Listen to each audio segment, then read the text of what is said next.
But do you think Bob Steele will meet us at the station at 3:30? I expect he will, said Peter, unless you made him too angry. Do you want to come to the post office with me? No, thanks, answered John. I can look after myself. I'll go straight to the railway station and meet you there. All right, said Peter. Do as you like. See you at the station at 3:30. See you then, said John. Then John walked off down the road towards the river. He watched the ships unloading for a while. Then he walked back up the hill towards the station. He went into the station and sat on a seat. There were lots of people in the station and no one noticed him. He watched the trains come and go. The time passed quickly, and looking at the station clock, John saw to his surprise that it was already 3:30. He couldn't see either Peter or Bob Steele. John got up and walked over to the clock. 5 minutes passed. He began to wonder what had happened. Suddenly, two men walked up to him. I wonder what they want, thought John. Perhaps they want to ask the way. John Stevens, the first man said. I am Detective Inspector Shaw. You are under arrest for the murder of your uncle. They were policemen. John looked around to see if he could escape, but the second policeman put his hand on John's shoulder. Don't try to run away, said the policeman. You'd better come with us. The policeman took John outside the railway station, where there was a police car waiting.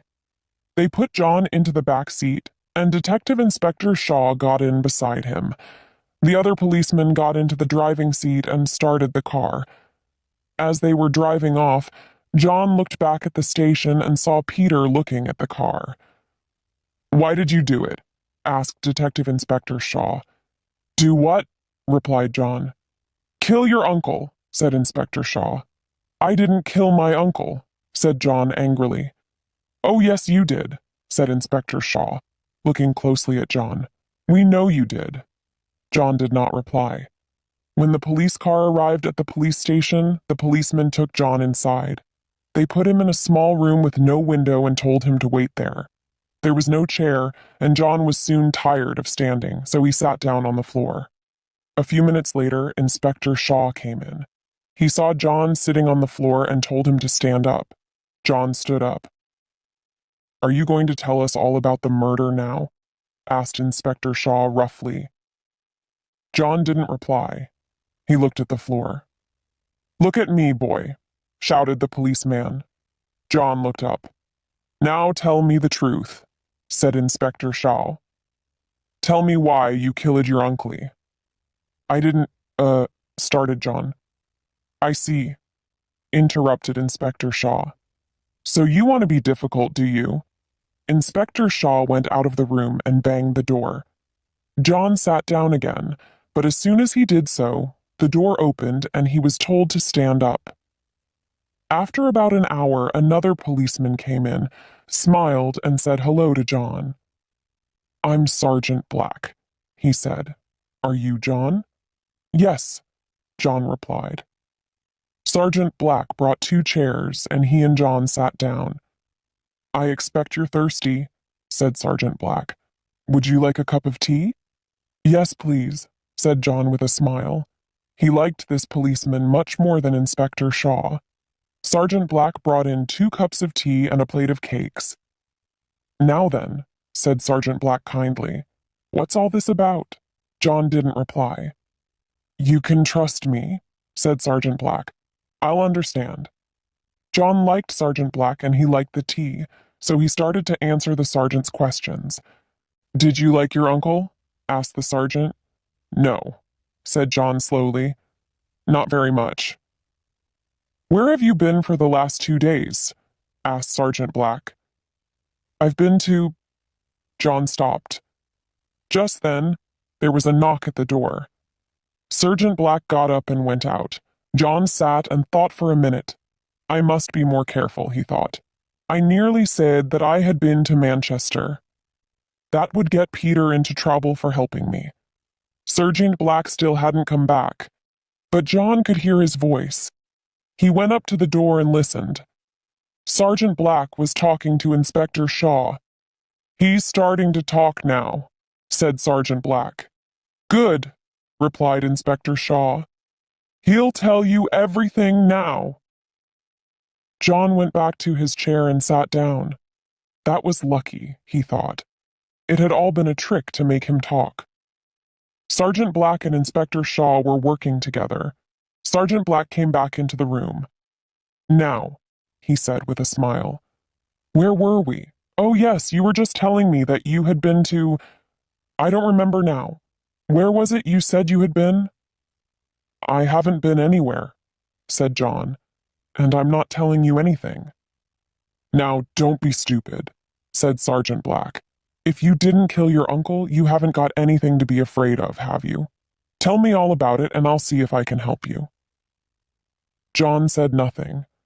Sergeant Black tried asking more questions, but John didn't reply. After a while, the sergeant put John in another room with a bed and locked the door. Can I have some food, please? John asked. Yes, the policeman replied.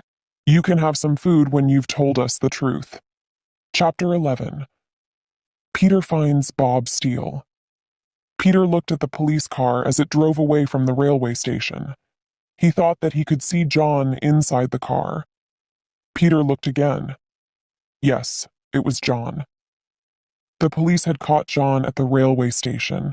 Peter ran into the station and looked under the clock, but there was no one there. But where was Bob Steele? Perhaps Bob Steele had already left, or perhaps he had seen the police and run away, or perhaps Bob Steele had told the police that John would be waiting at the station at 3:30. Peter turned around angrily and left the station. Peter went back to River Street to collect his lorry. He also wanted to talk to Bob Steele again. He wanted to find out if Bob Steele had told the police about John and if he knew anything more about the murder. When Peter arrived at River Street, he was still feeling very angry. Peter banged on the front door of Bob's home, but there was no answer. He waited for a moment and then banged again. There was still no answer. Peter tried to look in the front windows, but he couldn't see anything because the curtains were all closed. He went around to the back of the house and banged on the back door. There was no answer. Right, thought Peter. If Bob Steele is at home, he'll have to go out at some time. If he's out, he'll return home in the end. So I'll wait for him. Peter walked back to the front of the house and drove his lorry around the corner, out of sight. Then Peter went into the cafe on the corner, where he and John had waited at lunchtime. He sat at a table at the window, from which he could watch Bob Steele's front door. It was just after 4 o'clock. Peter drank a cup of tea and waited. By 5 o'clock, Bob Steele still had not appeared. Peter drank another cup of tea and ate some biscuits. At 6 o'clock he went out, bought a newspaper, and returned to the cafe. He looked at the front page of the newspaper. Peter pushed the newspaper away angrily. So it was true. John was under arrest. Peter asked for another cup of tea. At 6:30, he decided not to wait for Bob Steele any longer. He was just leaving the cafe when he suddenly stopped. He could see Bob Steele walking quickly along the street away from number 12. Peter decided to follow him. Bob Steele went towards the center of the town and Peter followed him. When Bob Steele stopped to cross the road, Peter hid in a doorway. When Bob Steele looked around, Peter hid behind his newspaper. After a few minutes, Bob Steele stopped at a bus stop. Peter waited in a shop doorway, pretending to read his newspaper. The bus came and Bob Steele got on. Peter followed and sat close to the door of the bus, so that he could watch Bob Steele without being seen. Peter wasn't sure what ticket he should buy, so he asked to go to the center of town and hoped that Bob Steele would get off there. Peter was right. Bob Steele got off at the bus station in the center of the town. Here, it was easier for Peter to follow because there were more people. Soon, Bob Steele turned into a narrow side street. Peter followed him. But when Peter turned the corner, He was surprised to see that the side street was empty. Peter walked along the side street slowly and carefully, stopping every few meters to listen. Halfway down the street, he could hear voices coming from a dark shop doorway. He went close to the doorway and listened. Peter could hear Bob Steele's voice, but couldn't hear all the words. Peter could only hear some of the words Bob Steele was saying. Told you, trust me, the police, arrest, railway station. Peter moved closer to try to hear what Bob Steele was saying. Suddenly, Peter bumped into a tin which was lying on the ground. The tin made a loud noise. Bob Steele and the person he was with stopped talking. Peter jumped back and tried to hide, but it was too late. "There's someone there!" shouted Bob Steele, and he and the person he was talking to ran off down the street. Peter ran after them. He could see both of them clearly as they ran ahead of him. The person Bob Steele had been talking to looked quite young, about 15 or 16 years old. At the end of the street, Bob Steele turned to the right, and the boy he had been talking to turned to the left. "What shall I do?" thought Peter. "Which one should I follow?" He decided to run after Bob Steele. He ran as fast as he could and slowly got closer and closer to Bob Steele. Bob Steele looked over his shoulder at Peter and tried to run faster. But Peter caught up with him and took hold of his coat. Bob Steele tried to get free, but he couldn't escape. Peter caught hold of Bob Steele's arm and twisted it behind his back. "Now," said Peter, "you're going to tell me the truth." Chapter 12. More information. "Come on," said Peter. "Tell me the truth." But Bob Steele didn't say anything, so Peter twisted his arm a bit more. "Ow!" cried Bob Steele. "Stop it." "I'll stop it when you start talking," replied Peter. "All right," said Bob Steele, "but I can't talk here. Let's go back to my house and I'll tell you there." "I've got a better idea," said Peter. "We'll walk back to your house and you can tell me what you know as we walk." "Okay," said Bob Steele, "but please leave go of my arm." Peter laughed. "No," he said. "I don't want you to run away again." Then they started walking back to River Street. "Now," said Peter, "did you send the police to the railway station?" Bob Steele shook his head. "No," he said, "I didn't do it." Peter twisted Bob Steele's arm. "I don't believe you," he said. "Why did you send the police to the station? Was it for money?" "No," said Bob Steele. "They didn't give me very much." Then he was silent. "Very much what?" asked Peter quickly. "They didn't give you very much money. So you did tell the police that John was at the station, but they didn't pay you very well." Bob Steele didn't reply. They both walked in silence for a moment. "Who were you talking to?" asked Peter. "When?" said Bob Steele. "When I caught you," replied Peter. "I was talking to myself," said Bob Steele. "No, you weren't," Peter said firmly. "I saw you talking to a boy. Who was he?" Bob Steele didn't answer. They walked on in silence again, and were soon back outside number 12 River Street again. "Open the door," Peter told Bob Steele. "We haven't finished our conversation yet." When they were sitting in the upstairs room again, Peter leant forward and started to speak seriously to Bob Steele. "Now, let's be honest with each other. You make your living by selling information. You sold information about my friend John to the police." Bob Steele opened his mouth to speak, but Peter ignored him and continued. "You sold John to the police," said Peter, "but the police didn't pay you very much, so someone else must have paid you as well. Someone else must have given you money to tell the police where John was. Am I right?" Bob Steele looked at the floor and didn't reply. Peter went on. "I think that the person who paid you to tell the police where John was must have had a reason. I think he must have had a good reason to want to see John arrested by the police. Do you know what reason?" Bob Steele shook his head. "No, I don't." "Well, I do," said Peter. I think the person who paid you money to get John arrested was the murderer. Now, tell me the name of the person who paid you. Tell me his name." Bob Steele looked up.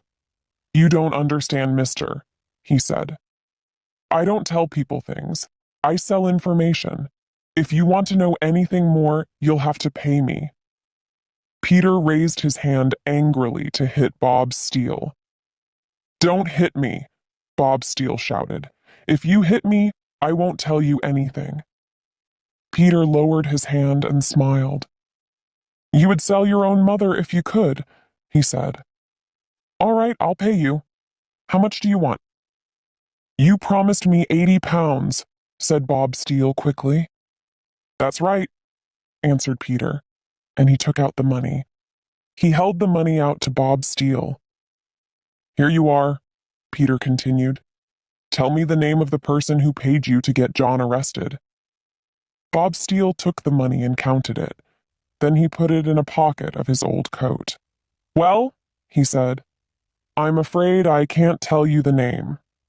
"What?" shouted Peter angrily. "Wait a moment. Let me explain," said Bob Steele. "I can't tell you the name because I don't know it, but I can tell you two things." "What are they?" asked Peter. "Firstly," said Bob Steele slowly, "that everything I told you this afternoon was true." "Tell me what you said this afternoon again," said Peter. "Very well," said Bob Steele. "I told you that Mr. Stevens wasn't killed for money. He was killed by someone who knew him. He was killed by someone young." "What's the second thing you have to tell me?" Peter asked. "Just this," replied Bob Steele. "If you go to Manor Park Secondary School, you will find the answers to all your questions." "How will I find the murderer at Manor Park Secondary School?" asked Peter in surprise. "Mr. Stevens was a teacher there," answered Bob Steele. Peter stood up quickly. "I'm going to go there now," he said, "but I may have some more questions to ask you, especially if I find that you haven't been telling me the truth. I think I'll tie you up to make sure that you don't go out while I'm away." Peter picked up a piece of rope which was lying on the floor. He tied Bob Steele to the chair in which he was sitting. Then Peter ran down the stairs and out of the house, leaving the front door partly open. Manor Park Secondary School was on the other side of Bristol. It was lucky that the lorry was around the corner. Peter got into the lorry and Peter got out of the lorry, and then he noticed that there was a light on in one of the rooms. Peter went over to the window and looked in. There was a man of about 60 cleaning the floor of the classroom. Peter knocked at the window, and the man looked up.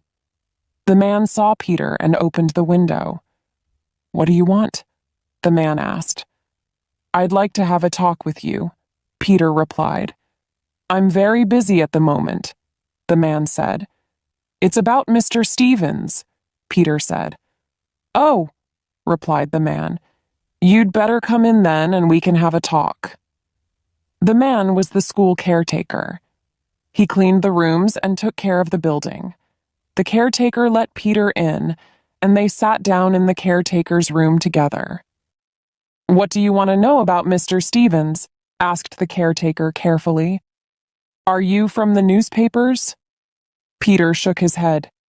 "No," he said, "and I'm not from the police either. I'm a friend of Mr. Stevens's nephew, John." "Ah, yes," said the caretaker. "John has been arrested by the police." Peter nodded. "That's right," he said. "But I think the police are wrong.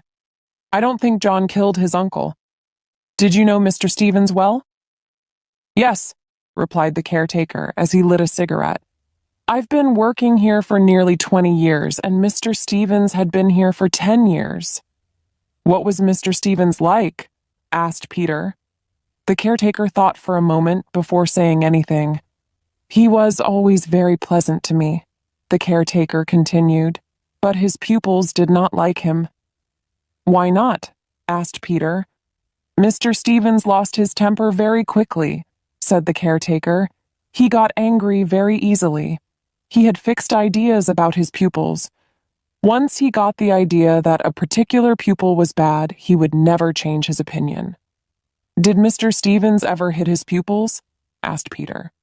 "I think so," replied the caretaker, "but it would be better for you to ask some of the boys themselves." "Where can I find some of them now?" asked Peter. "A lot of the boys go to a cafe about 1 kilometer from here, close to the Scala Cinema," the caretaker replied.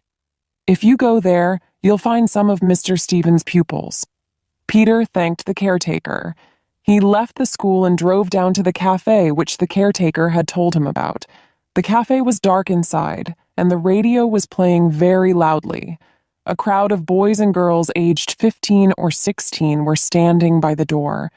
Peter went up to them, said hello, and then asked them if they knew Mr. Stevens. "Stevens," said one of the boys. "I'm glad he's dead. He was terrible." "Why was he terrible?" asked Peter. "Mr. Stevens used to make us look stupid. He used to make jokes about our clothes and say how stupid we were all the time," the boy explained. "My father's in prison," said another boy, "and Mr. Stevens used to make jokes about it in every lesson. He used to ask me if I was going to be a thief like my father." "Stevens used to hit us too," said another boy. "Why?" Peter asked. "He used to hit us all the time," the boy replied. "He hit us if we were late, or if we didn't answer his questions correctly." "What was Mr. Stevens like in school on the day he was killed?" Peter asked the group of boys. "It's funny you should ask that," said one of the boys, "because he had a big argument in our class that day." "What was the argument about?" inquired Peter. "I don't remember now," said the boy. "I think it was because Mr. Stevens said that a boy had been rude to him. The boy said he hadn't, but Mr. Stevens shouted at him and gave him a lot of extra homework to do." "What was the name of this boy?" asked Peter. "I think it was Tommy Logan," said another boy. Peter thanked the boys for their help and asked them where he could find Tommy Logan. "Tommy could be anywhere," one of them said. "He's got a motorbike, but he usually comes here to the cafe at about 9 o'clock, so if you wait, you'll probably see him." Peter went into the cafe, got a cup of coffee, and sat down. He had been waiting for nearly half an hour when he heard a motorbike arrive outside. A dark-haired boy wearing a leather jacket pushed through the crowd at the door. The boy came up to Peter. "I hear that you're asking questions about me," he said, staring at Peter.